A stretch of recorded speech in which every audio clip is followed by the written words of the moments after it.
Good evening, everybody. So glad you could join us tonight. So I want to say it's kind of funny. We had just kind of having a few issues, that we should say. There's been some tech and email issues and issues with getting the pizza and in the band. And you know, when Satan's really starting to dig in there and disrupt things and cause trouble, that's because we must be doing something right. And so I'm going to open us in prayer. Lord, we just thank you for all you do. And we just turn this night over to you, Lord. Satan does not have a foothold here. He has nothing. This is all about you. We just lift you up and praise you, and we just trust you in all things, Lord. So just be here with us. And I just pray that this message reflects your word and your love and all that you have for us. And whoever's at this point right now that needs to hear this, you know exactly what they need, Lord. We just leave it all in your hands. Thank you, Father. So my name's Shannon. I'm a grateful believer in Jesus. I'm in recovery for drugs and alcohol. And yeah, as we keep bringing up the Sermon on the Mount, and that we're building our foundation on the rock of God's Word. And we look at, I would hope we could look at our recovery as building our recovery on a rock, and the foundation of God's words, which is embedded in the steps that were put there for us to build that foundation on. So I just encourage you to keep trusting in the process of the steps and in that word. So tonight is a Step 10 lesson, and it's titled Daily Inventory. So Step 10 says, we continue to take a personal inventory, and when we were wrong, promptly admitted it. The biblical comparison says, so if you think you are standing firm, be careful you don't fall. That's 1 Corinthians 10:12. And then the principle tells us, principle 7, reserve a daily time with God for self-examination, Bible reading, and prayer in order to know God, His will for my life, and gain the power to follow His will. So we are a product of our habits, good or bad. Principle 7 is laying out 3 healthy habits that will benefit our recovery and, most importantly, our relationships with God. The daily habit of self-examination, Bible reading, and prayer. And when we're working the steps, there must be a willingness and intention to all the steps. This is a program of action. I believe the steps in the biblical comparison show us this. Where the step says that we continued. Continued is an action.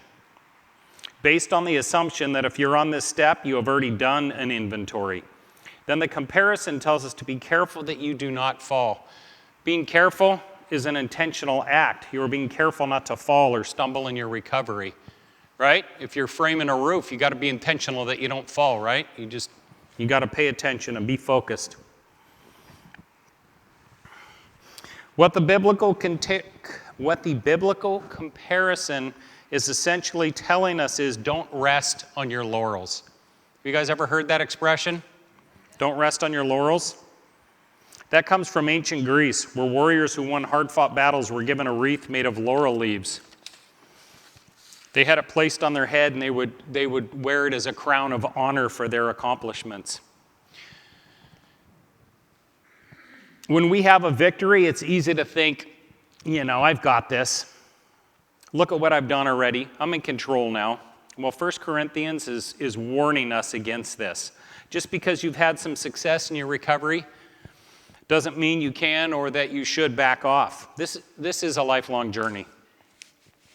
Personally, for me, after 26 years of sobriety, I know myself better than ever before. This understanding and continued work gives me more peace and freedom in my life. I am far less reactive. I am improving at seeing my patterns and my character defects. My relationships are far better.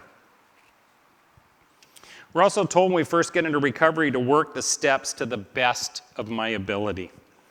Well, if you've worked hard on your recovery for any extended period of time, your ability improves, our knowledge improves, as does our recovery right along with it.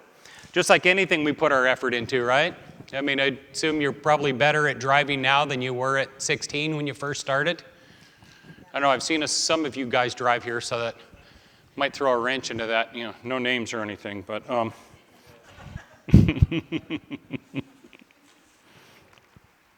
So tonight, we're going to look at why we work a 10th step, as well as some of the how-tos. I'm also going to give a couple of personal examples of that in my life.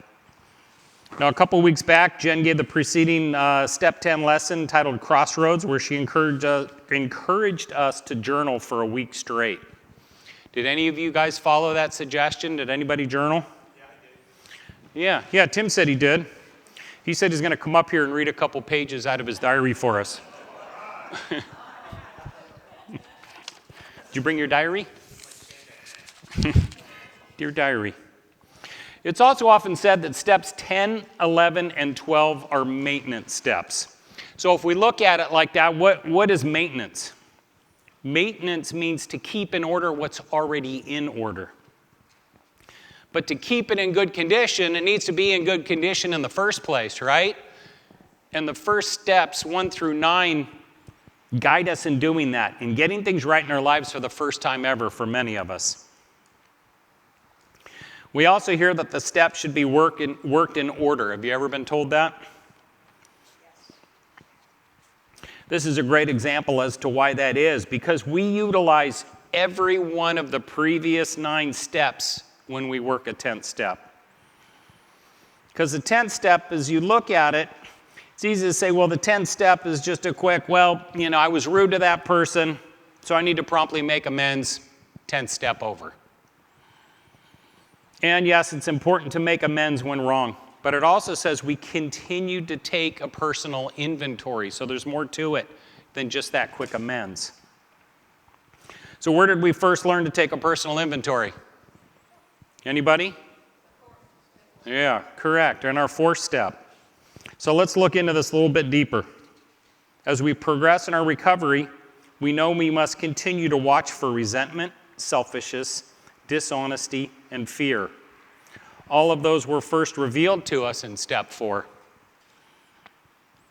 When we see our defects surfacing, we are to confess them to another as we learn to in step 5. We learn to ask God to remove those defects in step 6 and 7. When we have harmed others, we look to make amends, which we learned in step 8 and 9. We learn to have a heart of love and tolerance, which is only obtained through trusting God beyond our own power and understanding, which we learned in steps 1 through 3. We need all these tools, skills, understanding, and healing to do a step 10 properly. But step 10 is so much more than just maintenance. This is where we get to start bearing the fruit of all the changes that God and I and my sponsor have been working on together. But I remember when I first saw step 10, when I first was going to work step 10, I remember thinking, another inventory and amends? Why is step 10 talking about making another amends if I just got through making amends in step 9? Seems kind of repetitive, redundant to me. But the step 9 amends and the step 10 amends are quite different, and I want to give you a quick visual as to the difference. This list here, this long list of names of those I had harmed from early on in life that I became willing to make amends to. I wrote out my 8th step at 38 years old, so there are many years worth of names to be put on this list. A lifetime of rage, drug use, pain, dysfunction, and self-centered behavior. My 10th step list, it's this little list here. I can put my 10th step on a Post-it note, and that's because it's my daily list. It's maintenance. I first cleaned my side of the street in steps 1 through 9. Now I'm using the 10th step to keep it shiny. Does that make sense? Pressure washer, yeah. This is the pressure washer. This is just the squeegee. That list of names compiled on my 8th step and the associated reasons I need to make amends for, those were things I carried around with me for my whole life, the perpetual dysfunction, guilt, shame, and anger, and they haunted me. The 8th and 9th step was a total cleansing of garbage. It was life-changing. With every amends I made, a little more weight was removed that I no longer had to carry. And that voice that followed me around wherever I went, that told me what a loser I was and that I would never amount to anything, that voice got quieter with every amends. So this long list of all the people I had harmed, this burden, this weight I carried for years, it's done. It's over. I was cleaned of the past. I no longer had to carry this around with me.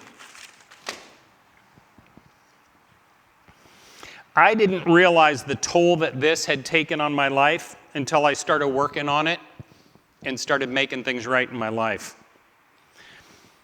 I had learned through this previous steps that Jesus had already forgave me, and now many others did too. But the unexpected result that I didn't anticipate was I was finally able to start forgiving myself. Now, one of the goals of the 10th step is to make sure that this note, this list, gets wiped clean daily so that it doesn't turn back into that list.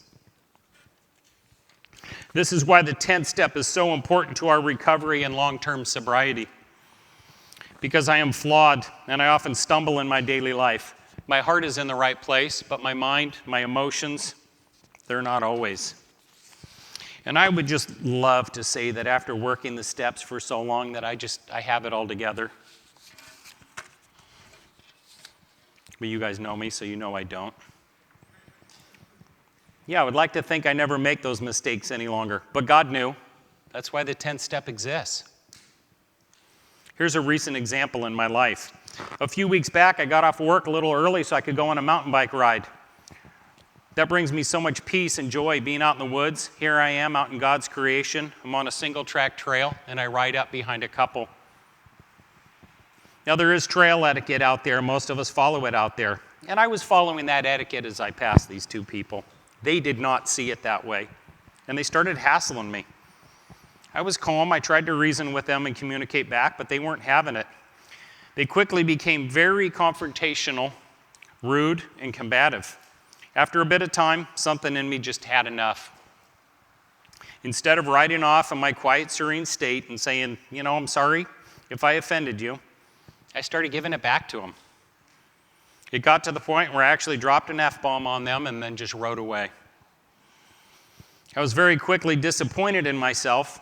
And if I ran into them again, I was going to make an amends for getting so worked up. I spent the rest of my ride spinning that around in my head. I got to where I couldn't even hardly enjoy my ride because the little hamster was running around in there. I never saw him again, probably for the better. But what I was able to see was a couple of my character defects rising to the surface again. I got these 2 to 3 character defects that always seem to be the main culprits in my life. But I would not know this if I had not done the work of the previous steps. So that night before bed, as I worked my 10th step, I prayed to God for forgiveness, asked Him to remove those character defects that arose again. I prayed that He would help me to think before I react next time, and that I would honor Him in all my interactions. So how many of you here have been in situations where it can get heated pretty quickly? Never. I know for many of us men, that is driving. I won't judge you women, just us men. That's always a good trigger for me that I must be constantly aware of. I was thinking, it happens so often, I was thinking on just getting a bumper sticker in the back of my truck that just says, I'm sorry. But I'd probably have to cut them off and, position myself so they could see it, and that wouldn't go over too well.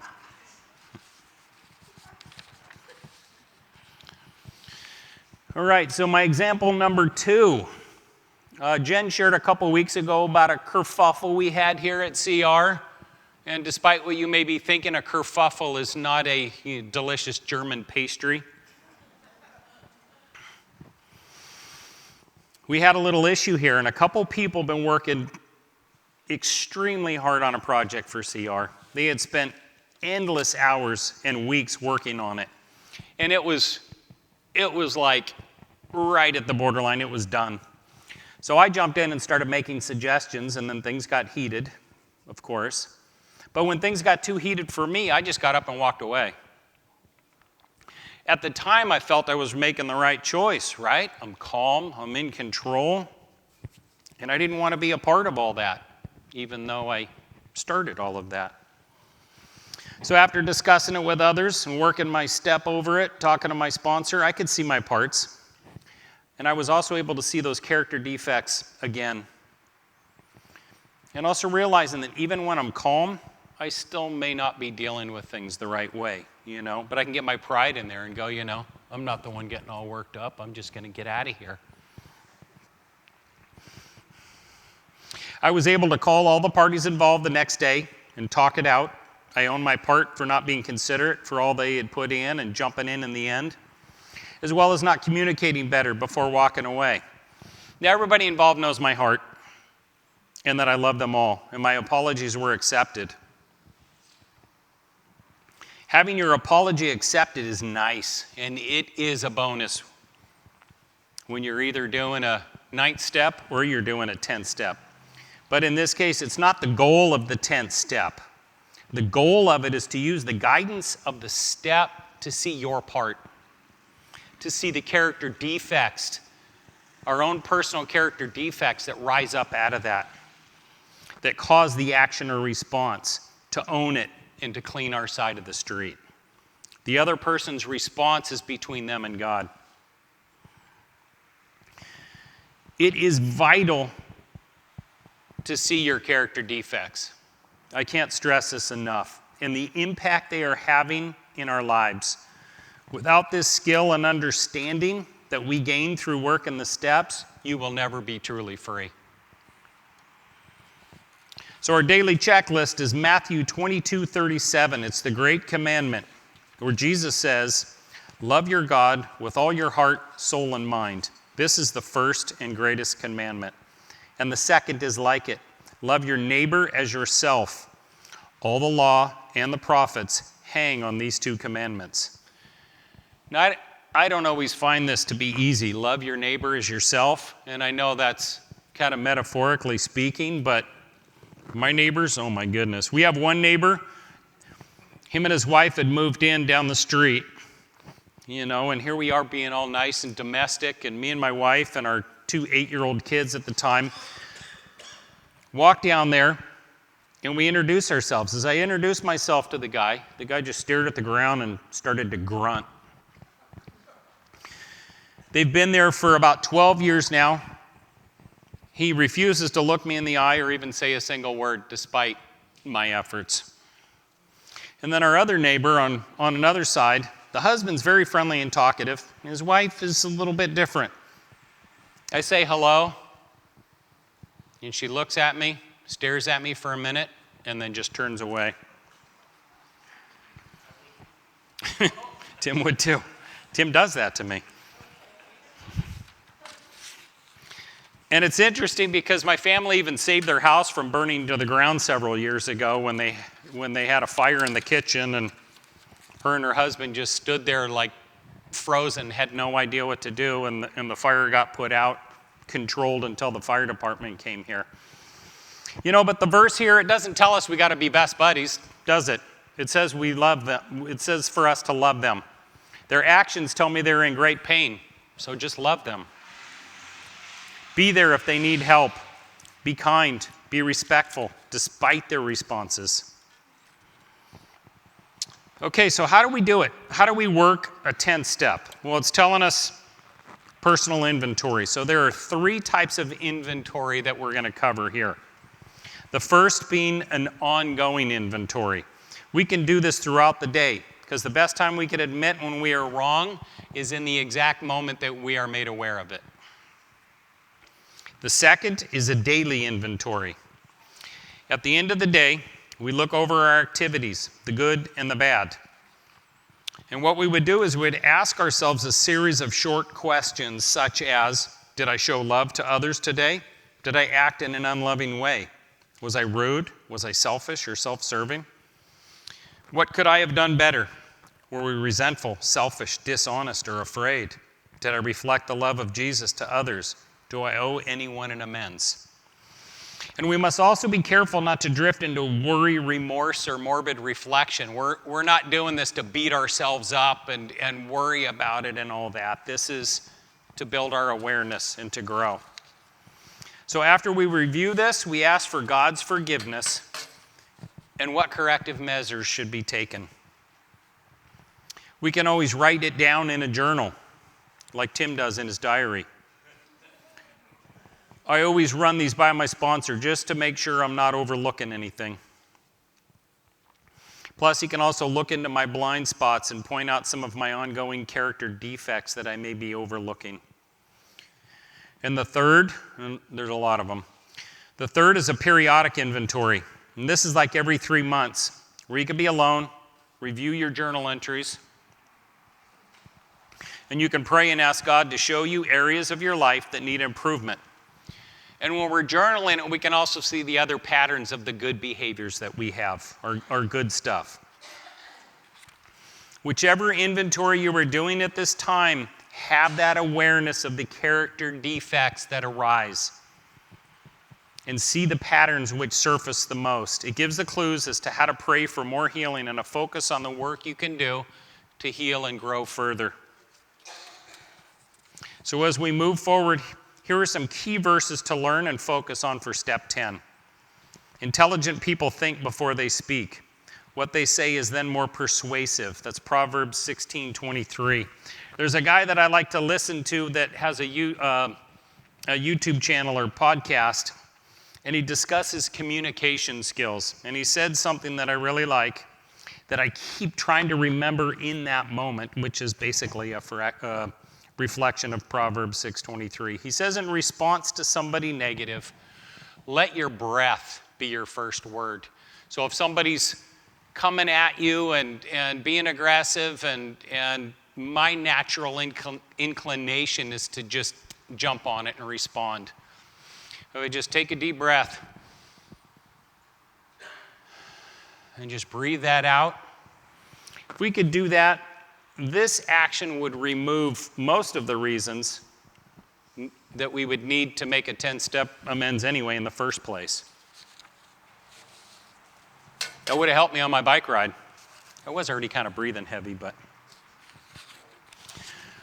So Ephesians 4:29, let no foul or polluting language, nor evil word, nor unwholesome or worthless talk ever come out of your mouth, but only such speech as is good and beneficial to the spiritual progress of others. I hope I help those people on the trail, have some good spiritual progress. A wise, mature person is known for his understanding. The more pleasant his words, the more persuasive he is. Proverbs 16:23. A word of encouragement does wonders. Proverbs 12:25.